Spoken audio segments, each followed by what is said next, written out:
Social media sensation big boss beauty junior సమంతగా popular అయిన అశురెడ్డి చుట్టూ ఇప్పుడు ఉచ్చు బిగుస్తోందా? గ్లామర్ ప్రపంచంలో మెరిసిపోయే ఈ భామ వెనుక మరో చీకటి కోణం ఉందా? పెళ్లి పేరుతో కోట్ల రూపాయల వసూళ్లు, విలాసవంతమైన కార్లు, కోట్లు విలువ చేసే ప్లాట్లు, ఒక వ్యాపారవేత్త కొడుకును నమ్మించి ముంచేసిందన్న ఆరోపణలు ఇప్పుడు తెలుగు రాష్ట్రాల్లో సంచలనం రేపుతున్నాయి. అసలు అశురెడ్డి కేసులో ఏం జరిగింది? ఆమె బాధితులు ఎంతమంది ఉన్నారో ఇప్పుడు చూద్దాం.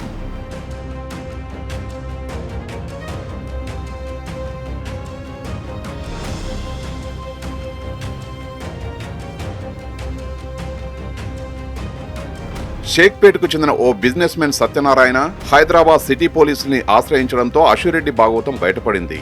తన కొడుకు ధర్మేంద్రను పెళ్లి చేసుకుంటానని నమ్మించిన అశురెడ్డి, ఆమె కుటుంబ సభ్యులు కలిసి సుమారు 9,35,00,000 రూపాయల్ని లాక్కున్నారని ఆయన కంప్లైంట్ చేశాడు.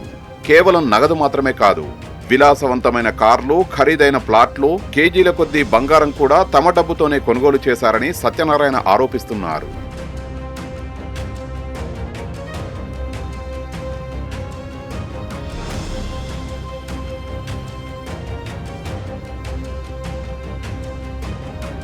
తన కొడుకు ధర్మేంద్రను ట్రాప్లోకి దింపి పెళ్లి మాటలతో దగ్గరైన అశురెడ్డి అవసరాల పేరుతో అందిన కాడికి దోచుకుంది అన్నది బాధితుల వాదన. అయితే పెళ్లి ప్రస్తావన తెచ్చినప్పుడల్లా ఏదో ఒక సాకు చెప్పి తప్పించుకుంటోందని, చివరకు మోసపోయామని గ్రహించే పోలీసుల ముందుకు వచ్చామని వారు వాపోతున్నారు.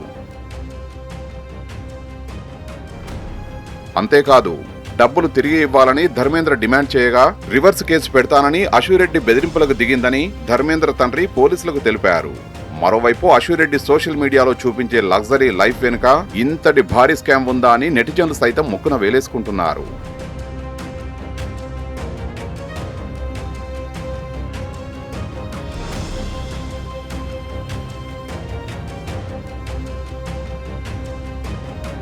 అసలు అశురెడ్డితో ధర్మేంద్రకు ఎలా పరిచయం ఏర్పడిందో ఇప్పుడు తెలుసుకుందాం. లండన్లో సాఫ్ట్వేర్ ఇంజనీర్గా పనిచేస్తున్న ధర్మేంద్రకు 2018లో ఇండియాకు వచ్చినప్పుడు అశురెడ్డితో పరిచయం ఏర్పడింది. అది కాస్త ప్రేమగా మారింది. పెళ్లి చేసుకుంటానని నమ్మించిన ఆమె వివిధ అవసరాల పేరుతో ధర్మేంద్ర నుంచి భారీగా డబ్బు వసూలు చేసింది. ఈ క్రమంలో ధర్మేంద్ర నుంచి 5 కిలోల బంగారం, ఖరీదైన కారు, ప్లాట్లను అశురెడ్డి తన పేరిట కొనుగోలు చేయించిందట. అంతేకాదు, అశురెడ్డి సోదరి దివ్యారెడ్డి కూడా ధర్మేంద్ర నుంచి సుమారు 50 లక్షలు తీసుకున్నట్లు సమాచారం.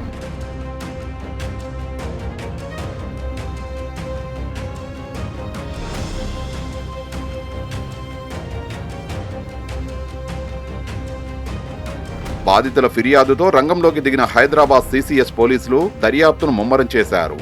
అశురెడ్డి ఆర్థిక లావాదేవీలకు సంబంధించిన ఆధారాలను సేకరిస్తున్నారు. బ్యాంకు స్టేట్మెంట్లను జల్లెడపడుతున్నారు. అశురెడ్డి అకౌంట్లోకి మళ్లిన నగదు ఎంత, ఆమె పేరిట ఉన్న ఆస్తుల మూలాలు ఎక్కడ ఉన్నాయి అనే కోణంలో విచారణ సాగుతోంది.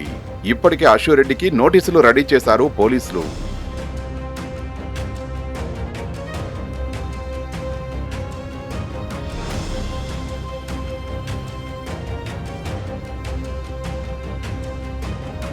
అయితే తనపై వస్తున్న ఈ వార్తలను అశురెడ్డి ఖండిస్తున్నారు. ఇన్స్టాగ్రామ్ వేదికగా ఒక పరోక్ష హెచ్చరికను జారీ చేశారు. తనపై వస్తున్నవన్నీ అసత్యాలని, తప్పుడు సమాచారం ప్రచారం చేస్తే చట్టపరమైన చర్యలు తీసుకుంటానని చెప్పారు. కానీ బాధితుడు ఆధారాలతో సహా పోలీసులకు ఫిర్యాదు చేయడంతో ఈ వివాదం ఎటు మలుపు తిరుగుతుందో అన్నది ఇప్పుడు హాట్ టాపిక్ గా మారింది. అశురెడ్డి ఈ ఉచ్చు నుండి బయటపడుతుందా లేక చిక్కుకుంటుందా చూడాలి మరి.